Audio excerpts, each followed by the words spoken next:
Tuesday, 4 July 2023. Issa Rae's show Insecure is now streaming on Netflix. I have heard other HBO Originals will soon be available on the Netflix platform. This strikes me as interesting for the most part. I have observed the era of streaming from the sidelines. I know that the business model of exclusive content is often the selling point. So it is interesting to think that on a long enough timeline that a particular show might eventually be available on a platform different from where it began. I will bookmark all 5 seasons of Insecure and then check back on this topic of shows. I'm going to check back on this topic of shows or movies on the various streaming platforms. In semi-related news, Issa Rae will be appearing in the upcoming Greta Gerwig film Barbie. I'm already planning to see that one in theaters, but I am increasingly fascinated by the tidbits I'm learning through social media. For example, the production company Lucky Chap hosted weekly movie screenings at the Electric Cinema in Notting Hill.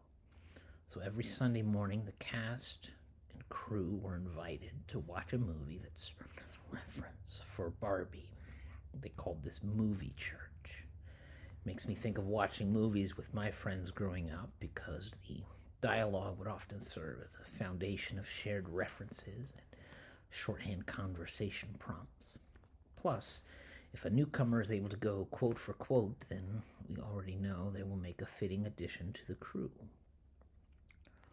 If I may take a Gerwig tangent for a moment, I got my hands on the Ladybird shooting script a couple of years ago, and it was likely one of the things that inspired me to apply to film school.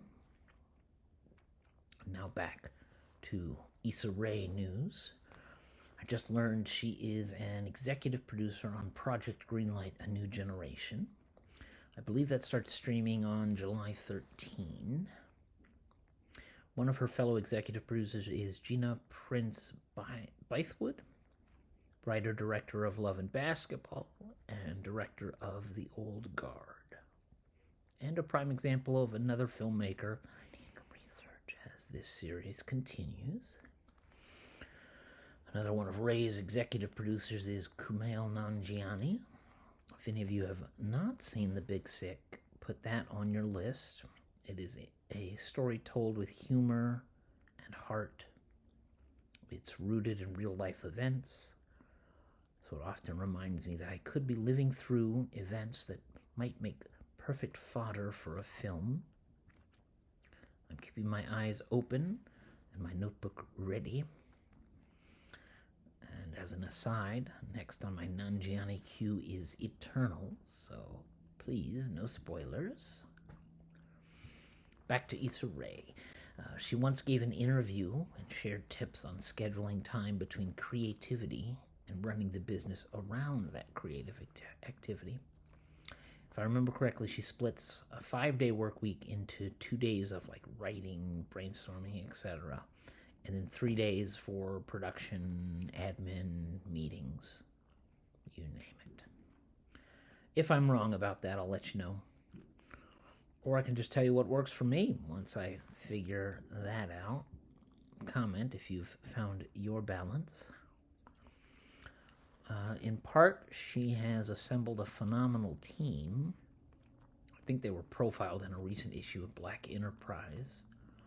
I have not looked into the details, but I know there were 6 people pictured with Issa Rae on the cover.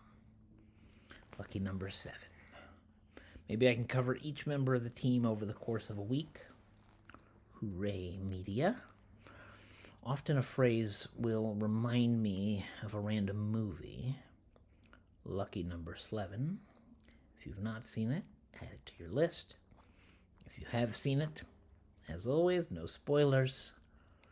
I told myself I would write a certain amount of words just to see how long the video would be.